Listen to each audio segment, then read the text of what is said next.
welcome to the first part of the 6 series workshops, The Imperfect Body. And our goal is to get a good grip on our health and get our health back.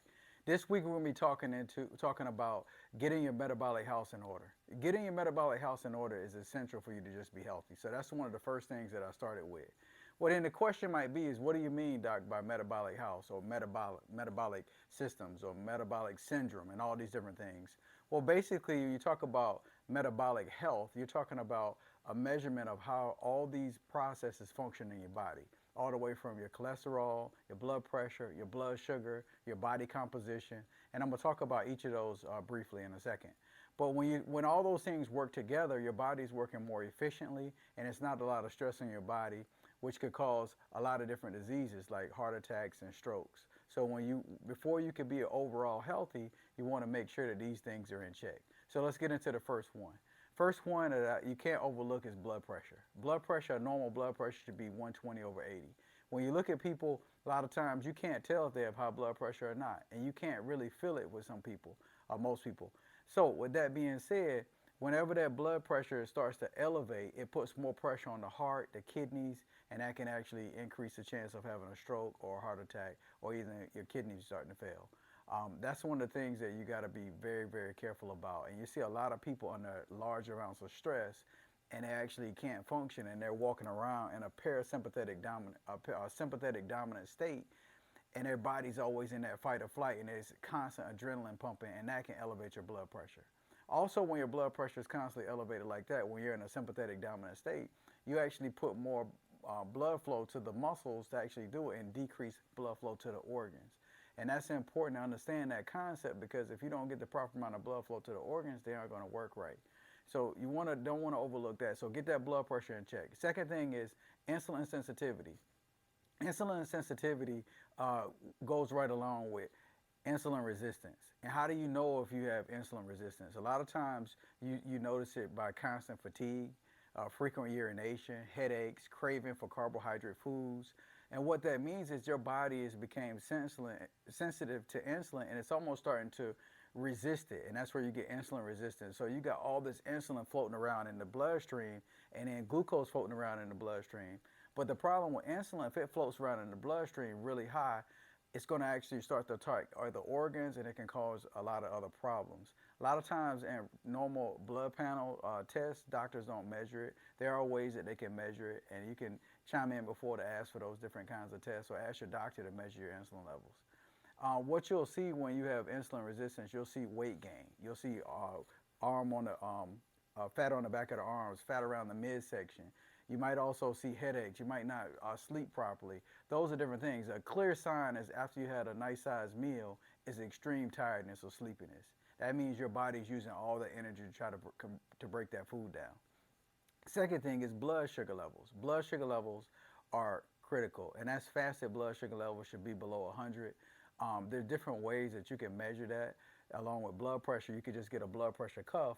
Blood sugar, you can actually get a finger prick where they do a fasted blood sugar level when you go get blood work, or you can actually wear a CMG, which is continuous glucose monitor. I actually have one on right now, just to learn on what I can eat and how it affects my body, see if it sees spikes in blood sugar or it actually maintains my blood sugar. So I'm starting to learn, because everybody's body's different. And that's something that you want to get in check, because they're saying by the year 2050, 50% of the United States is probably going to be diabetic.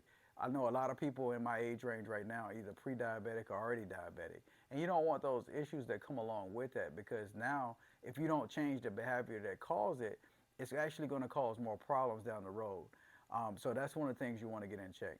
The third thing you want to look at too is your lipid profile. Lipid profile means your triglycerides, which is the bad fats that you eat, which you want to try to avoid at all means. And then you got your HDL, which is your high density lipoprotein, the good cholesterol, and then you got your LDL, which is the bad cholesterol. So looking at all three of those, you want to keep them in check. Typical research says it should be a little bit under 180 to 200. And then if not, you want to bring that down, because that can actually clot your arteries. And there's no way that you can actually feel that. I mean, if you have high cholesterol. I've seen athletes that were in the NFL, and they went and got their blood work done, and they had like 600 cholesterol score, which is extremely high, because they were eating a lot of the bad fats in the body. But there are different ways you can bring it down, and we'll talk about that in the next little segment.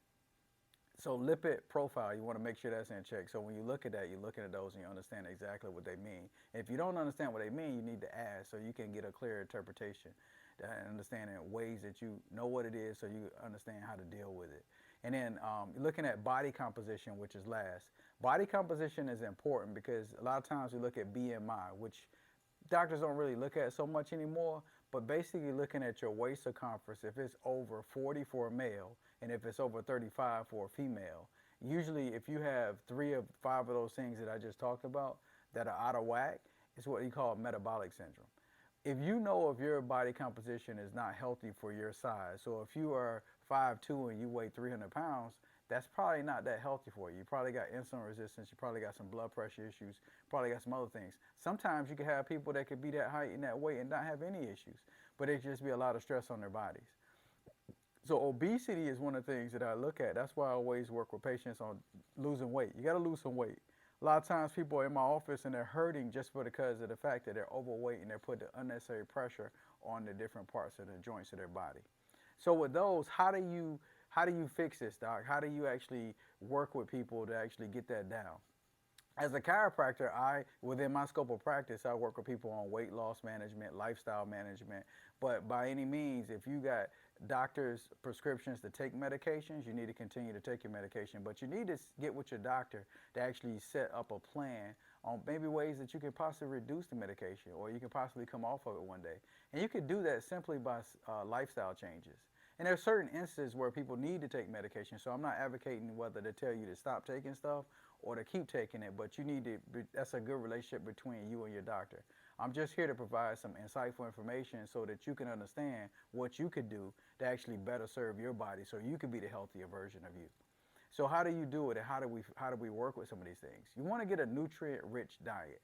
A lot of times you eat foods, a lot of people eat foods. I see the lines at Chick-fil-A are off the chain. They're all the way around the building. They got 3, 4 lines going in there. But that's very nutrient dense. So there's no nutrients in a lot of that foods. You're eating the calories there, but there's no nutritional value to it. So when you actually home cook a meal where you have some fresh green broccoli and you might have a side of spinach or some greens and then you might have a chicken breast, that's a very high nutrient dishes that you can eat that actually can provide some nutrients to your body and get your body what it needs. And then that's more healthier for you too because it's not going to cause spikes in your blood sugar, but you're going to get some of those nutrients when you talk about chicken breasts and vegetables.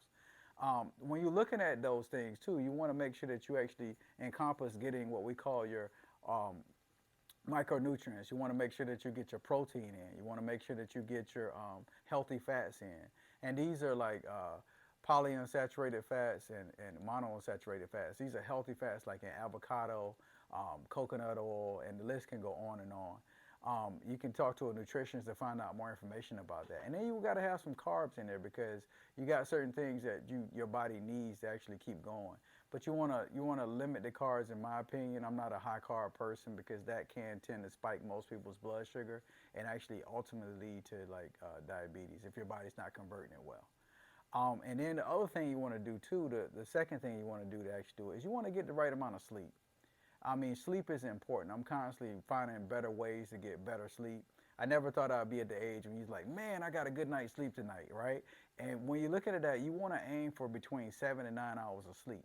Not just any kind of sleep, because a lot of you, we've all went to sleep sometimes in a period of our life and we woken up and we were still tired.